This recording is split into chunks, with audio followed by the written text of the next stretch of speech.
Hey guys, it's Hannah and I'm here today with a review video for you. So today's review video is going to be on Rules of Magic by Alice Hoffman. This is an arc that I received from my bookstore where I work at, so take that into consideration with my review.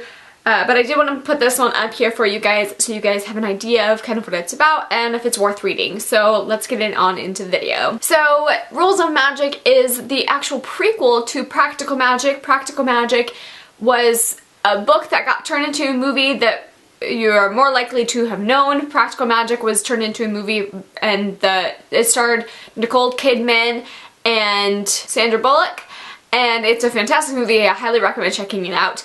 And to be fair, I have never read Practical Magic, so I don't know how accurate the movie is, / if that is going to affect my opinion on this book. So I am throwing that out there as well, that I have not read Practical Magic. This is the prequel to Practical Magic.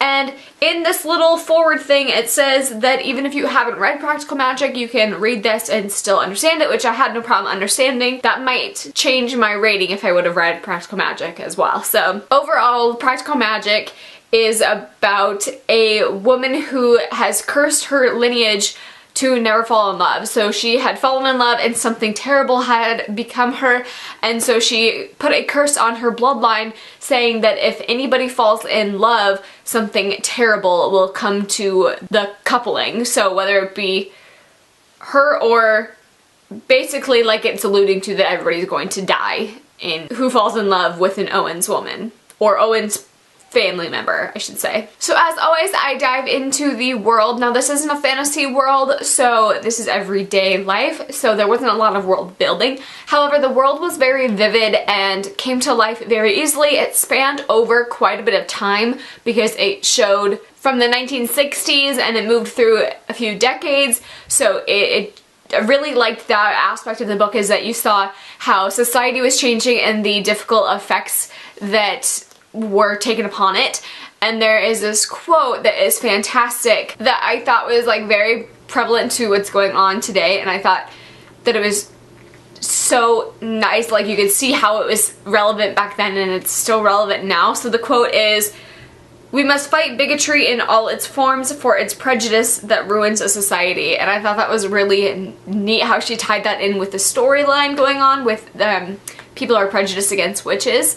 So I thought that was really excellent, and she also addresses other forms of bigotry going on during that time period.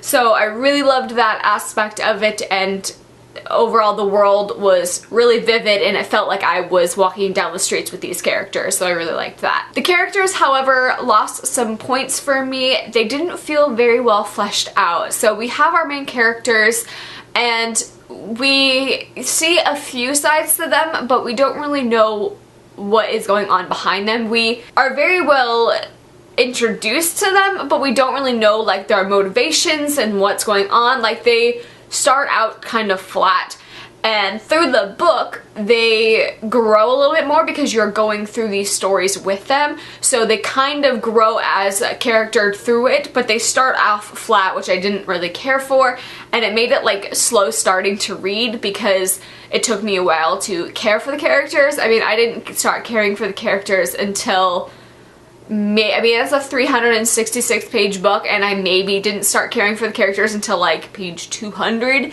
So that's a lot of pages to slug through to kind of even care about the protagonists. And then the side characters really had no fleshed out, unfortunately. They were just like passerbyers, even though they showed up quite a bit, but that's how much detail we had about them, is like the passerbyers in novels.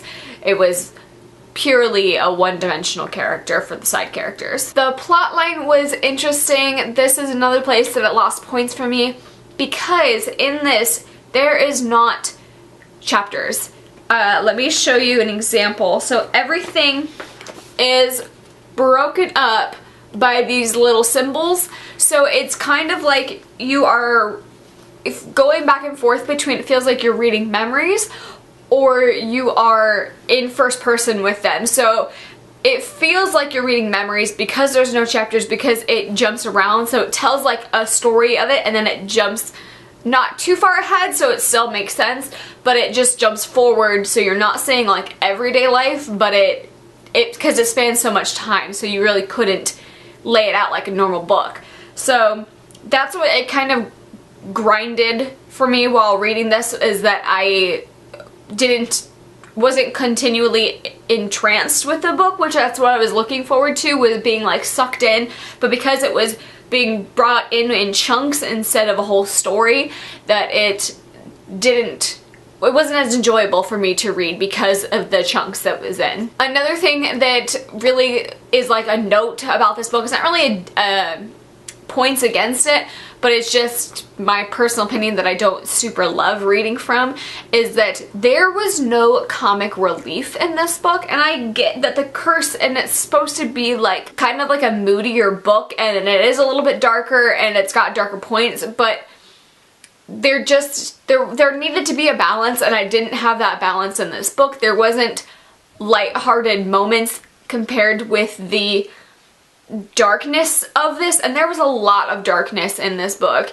and so I could tell where she was trying to make one character be a kind of like a lighthearted part, because he was the character who was just like, who cares, like let's just live it up and stuff. It also dived into his like darker side and what made him like so moody, and he was very moody and emo in a sense, and so him trying to be the lighthearted character but also having a lot of inner demons was like, you could tell, like it made it feel like the character was just putting on this bravado instead of him actually not caring, which made it so rough because you could tell that the lighthearted part of the novel wasn't really a lighthearted part.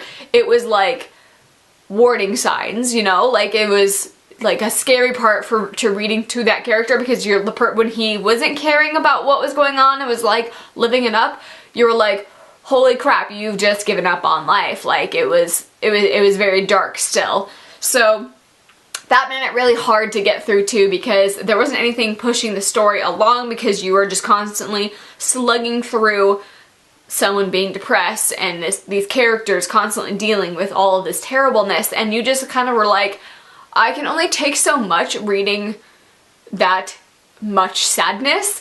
And I've only read one other book like this, and that is, surprisingly, The Siren by Kiera Cass, who was a very well-known contemporary author. But same with this one, as it is with The Rules of Magic, is that it's so down and you just need a little more balance to it. So I really struggled with that, and I wish that there would have been a little bit of lightheartedness. And at the end we kind of saw like them working with magic, and don't worry, there's no spoilers, but them working with magic and like seeing like how they kind of like were enjoying themselves. And I just, like, even that part I just wish was more into this, because so much of this book, like, they were all so unhappy, and I was just like, ugh, to read it. So overall, I gave this a 3 out of 5 stars.